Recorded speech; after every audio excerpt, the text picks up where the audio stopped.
네, 안녕하십니까. 오늘의 월드뉴스 시작합니다.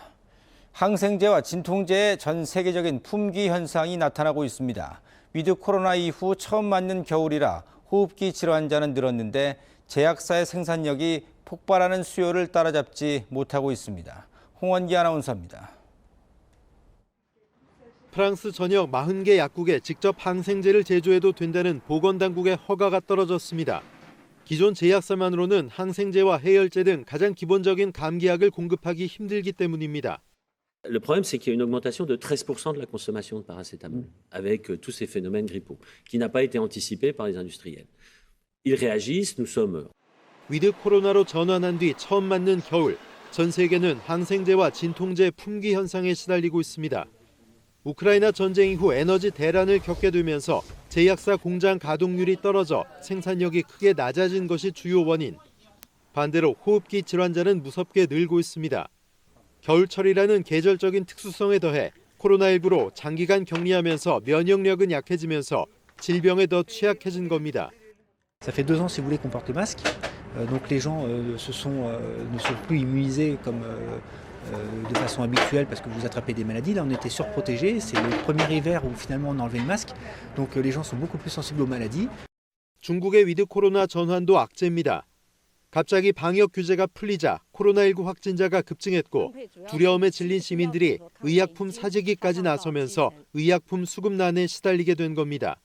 凡是感冒类，就是说带退烧的那种，它都那就紧缺了，就包括酒精啊、体表啊那些都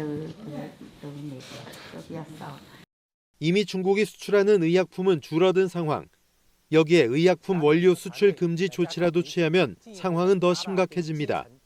2019년 기준 미국은 의약품 원료 80%를 중국에서 수입하고 있고 세계의 약국으로 불리는 인도도 의약품 원료 상당량을 중국에 의존하고 있습니다. 월드뉴스 홍원기입니다. 네, 지난주 영국 BBC는 나렌드라 모디 인도 총리의 권위주의를 비판하는 다큐멘터리를 공개했는데요. 그러자 인도 정부가 이 영상의 온라인 유통을 막았습니다. 학생들이 반발하며 상영회를 열자 전기를 끊고 관련자를 구금하며 회방을 놓고 있습니다. 백소민 기자입니다. 뉴델리의 자미이 밀리아 이슬라미아 대학에 도착한 경찰들이 학생들을 잡아갑니다. 말리는 학생들과 몸싸움 끝에 경찰은 끝내 13명이 넘는 학생을 구금했습니다. 이들의 죄는 영국 BBC가 제작한 다큐멘터리 상영회를 열려고 한 것. So Procter ने ऑर्डर किया है कि सारे गेट्स को बंद कर दो, जो भी बच्चे किसी को आने मत दो, सारी कैंटीन्स क्लोज्ड है, हम लोग अंदर फंसे हुए थे, खाने के लिए कुछ नहीं है, बाहर आने के लिए बोल रहे कभी इधर से जाओ, कभी उधर से जाओ, अभी भी अंदर जाने के लिए एंट्री देंगे नहीं यहाँ पे. 지난주 BBC는 2002년 인도 구자라트주에서 일어난 무슬림 대학살 사건을 다룬 다큐멘터리를 공개했습니다. 당시 힌두교도 59명이 열차 화재로 숨지자 이슬람교도들이 저지른 짓이라는 소문이 돌며 힌두교도가 무슬림 1000여 명을 학살했습니다. 다큐멘터리는 당시 구자라트주의 총리였던 나렌트라 모디 현 연방 총리가 편파 수사를 했다며 직접적인 책임이 있다고 지적했습니다. 그러자 인도 정부가 다큐멘터리의 온라인 유통을 금지했습니다. 반발한 학생들이 자체 상영회를 열려고 하자 전기를 끊거나 경찰을 투입하며 방해하고 있습니다. एक फिल्म की स्क्रीनिंग रोक देना, उसके बाद स्टूडेंट्स पे इस तरीके से हमला करना, मतलब this is a complete violation of all kinds of democratic fundamental rights of every citizen of this country. 모디 총리는 2014년 집권 이후 통치 전반에 힌두 민족주의를 내세웠습니다. 인도령 카슈미르주의 자치권을 빼앗은 것과 아삼주에서 시민권법을 개정해 무슬림 400만 명이 시민권을 잃게 된 것이 대표적인 사례입니다. 내년 총선이 다가오자 힌두 민족주의를 더 강조하고 있는데 무슬림 등 소수 집단을 정치적 희생양으로 삼고 있다는 비판이 커지고 있습니다. 월드뉴스 백소민입니다. 네, 케냐에선 급격히 늘어난 새들로 농부들이 큰 피해를 보고 있습니다. 결국 정부가 살충제로 새떼를 살처분하는 극단적인 방법을 선택하면서 논란이 되고 있습니다. 김준호 아나운서입니다. 케냐 서부의 카노 지역. 붉은 부리 새들이 떼를 지어 농장 주변 하늘을 날아다닙니다. 농부들이 새들을 쫓아내려 안간힘을 쓰지만 쉽지 않습니다. West Kano alone is producing 5,000 metric tons, but 3/4 of that is consumed by the birds. This has been a hindrance in terms of paying back, and now we are overburdened by loans. 인간의 밭에 붉은 부리 새들이 나타난 건 비교적 최근의 일. 가뭄으로 먹을 것이 없어지자 관심 없던 인간의 식량을 넘보기 시작했습니다. 2021년엔 5천만 달러에 달하는 곡물이 껍질만 남긴 채 사라졌습니다.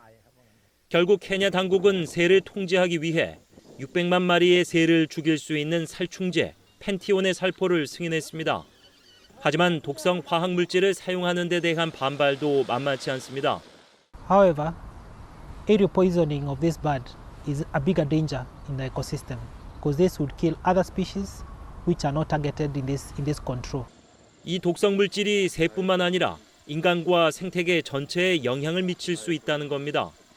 하지만 현재로서는 아무도 새를 쫓고 식량을 지킬 뚜렷한 해법을 내놓지 못하고 있습니다. 새는 유일하게 먹을 것이 있는 곡물밭을 찾고 인간은 식량을 지키기 위해 새떼를 죽이는 비극적인 상황은 오늘도 계속되고 있습니다. 월드뉴스 김준호입니다. 세계보건기구 WHO가 현지 시간 27일 국제보건긴급위원회를 열고 코로나19의 국제적 공중보건 비상사태 유지 여부를 결정합니다.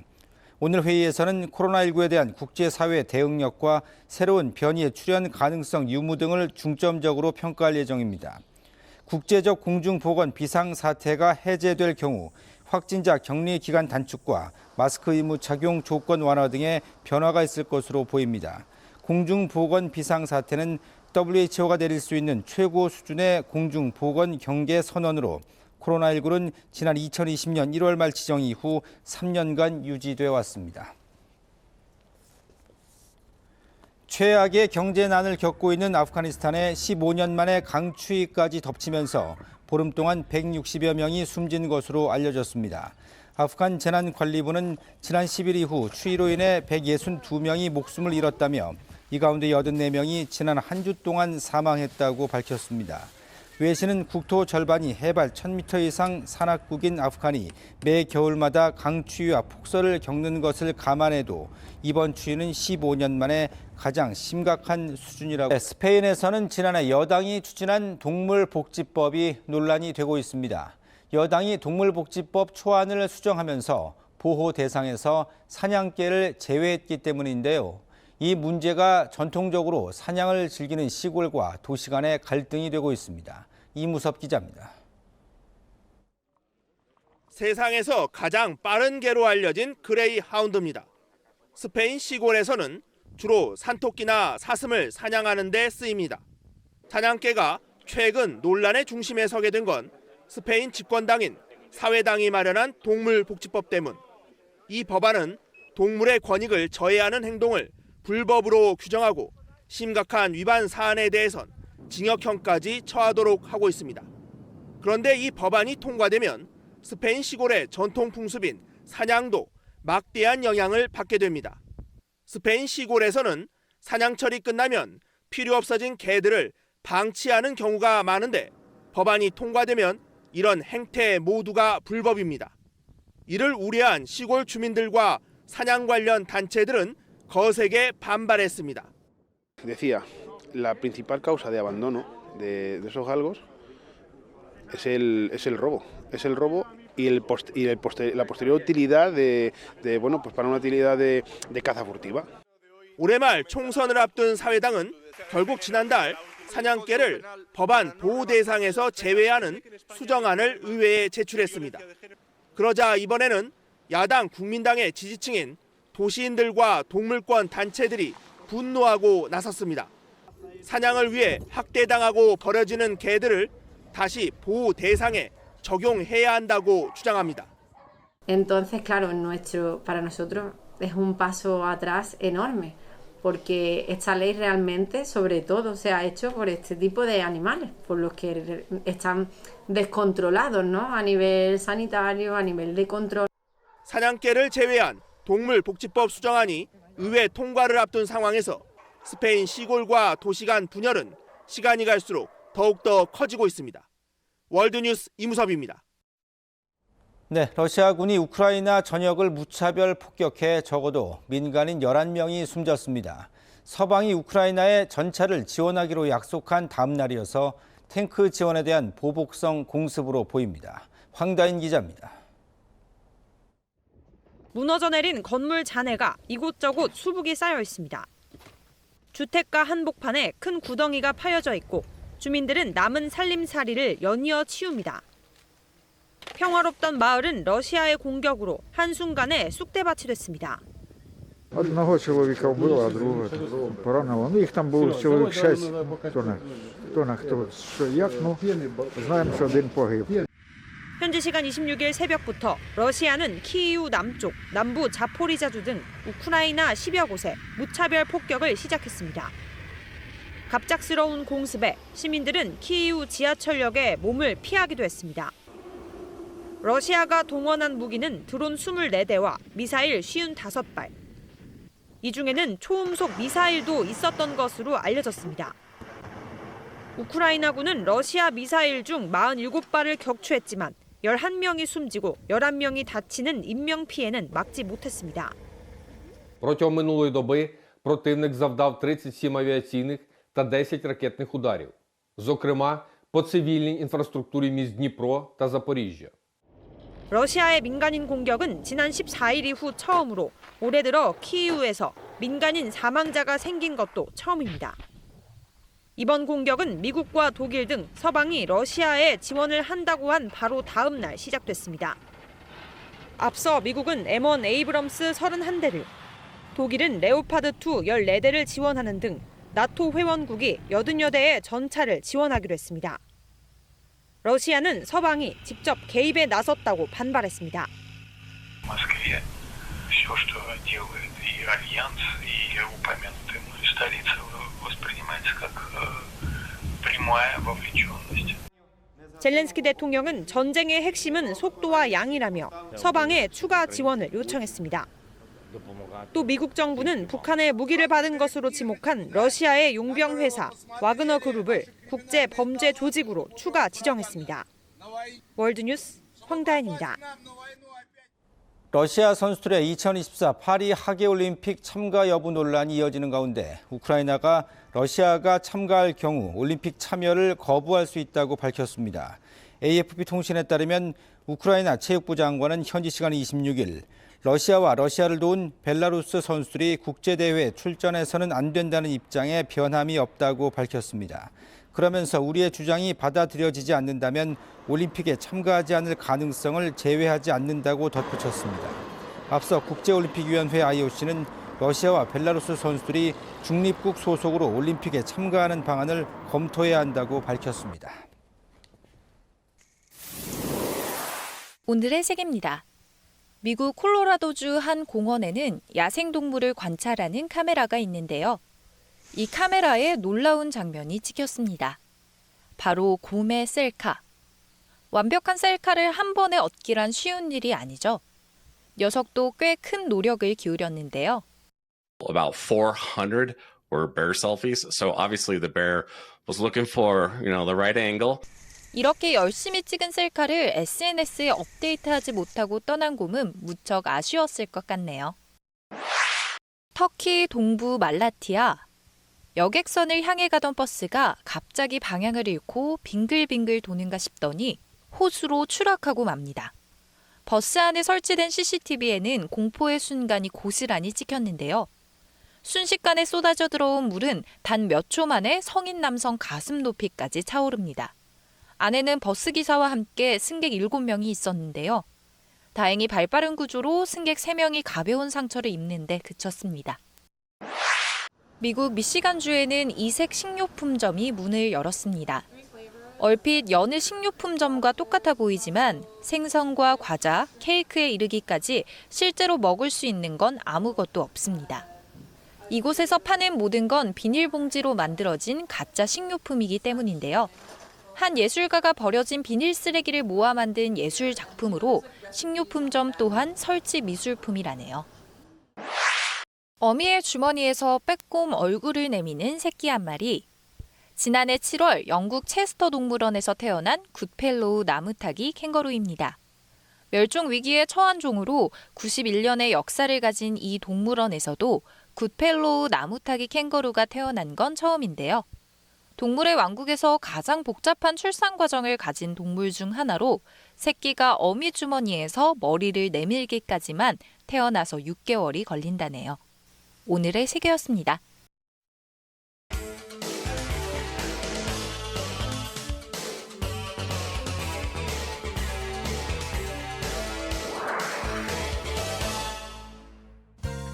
월드 이 브리핑입니다. 먼저 중국입니다. 중국이 태양광 발전 기술의 수출을 제한하는 방안을 추진하고 있습니다. 현재 중국 정부는 수출을 제한하거나 금지할 기술 목록을 작성하고 있는데요. 잠정안의 대형 태양광 웨이퍼를 비롯한 태양광 발전용 웨이퍼 제조 기술의 수출을 제한하는 내용이 포함된 것으로 알려졌습니다. 웨이퍼는 폴리실리콘 기둥을 절단한 얇은 판으로 태양 전지의 기초 소재인데요. 중국이 전 세계 수요의 97%를 만들어 왔기 때문에 사실상 공급을 중국이 결정해 왔다고 해도 과언이 아닙니다. 블룸버그 통신은 중국이 미래 산업이라고 할 수 있는 태양광 산업의 우위를 유지하기 위한 조치로 보인다고 전했습니다. 태국입니다. 태국과 유럽연합이 자유무역협정 협상을 재개합니다. 일단 올해 1분기 안에 협상을 다시 시작할 것으로 보이는데요. 태국과 EU는 2010년 FTA 협상을 시작했지만 2014년 5월 태국에서 쿠데타가 발생하자 EU가 외교적 제재를 가하면서 FTA 협상도 전면 중단됐습니다. 그 사이 EU는 대화 재개 조건으로 태국의 민주적인 선거를 요구했는데요. 비록 쿠데타를 일으켰던 프라윷 짠 오차 총리가 2019년 총선에서 승리해 집권을 연장했지만 선거가 있었다는 이유로 관계 개선을 깨외왔습니다. 태국에 있어 EU는 4대 교역 파트너로 자동차 부품과 전기 설비, 농산물 등을 주로 수입합니다. 파키스탄입니다. 지난달 물가 상승률이 거의 25%에 달하는 등 파키스탄은 심각한 경제 위기를 겪고 있는데요. 현지의 어려운 경제 사정은 전국 곳곳에 있는 동물 보호소라고 다르지 않습니다. 위험에 처한 동물을 찾아 출동하고 구출한 동물을 보살피는 등 구조비와 유지비에는 만만치 않은 비용이 들어가는데요. 기부금으로 운영을 이어가는 보호소는 점점 고갈돼가는 자금을 보며 걱정을 호소하고 있습니다. 물가 상승으로 사람들의 기부 능력도 줄어들고 있는 실정인데요. 동물보호소 관계자들은 지역사회 봉사활동과 자원봉사 프로그램을 운영하며 위기 상황을 알리고 있습니다. 벨기에입니다. 코로나19 창궐로 최근 몇 년간 카니발 축제를 열지 못했는데요.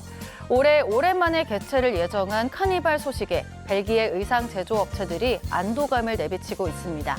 매년 2월 중순이면 벨기에에서도 거리 카니발이 크게 열리는데요. 축제 참가자들은 벨기에 전통 중세 의상을 입고 행진합니다. 약 3만 명이 거주하는 빈체 중심부를 도는 만큼 많은 주민이 참가할 것으로 기대하고 있는데요. 의상 제작자들은 팬데믹 기간 제2차 세계대전 이후 처음으로 수입이 심하게 감소했다며 오랜 전통 가업이 부활하기를 고대했습니다. 끝으로 남아프리카 공화국입니다. 남아프리카 공화국은 만성적인 대규모 정전 사태를 겪고 있는데요. 과수 농가들은 시즌 첫 과일 수확을 앞두고 절망에 빠졌습니다. 과일은 최고 등급만을 해외 시장으로 배송할 수 있는데요. 한 농부는 좋은 품질의 과일을 재배하기 위해서는 자동 관계 펌프 네트워크에 안정적인 전기 공급이 필요하다고 설명했습니다. 전문가들은 농가 수출이 10% 감소하면 약 43만 5,600달러, 원화로 5억 3,700만 원 정도 손실이 발생할 수 있을 것으로 내다봤는데요. 하지만 비관적이게도 전력회사는 매일 발생하는 정전 사태가 적어도 2년 이상 지속될 것으로 예상하고 있습니다. 지금까지 월드 이 브리핑이었습니다.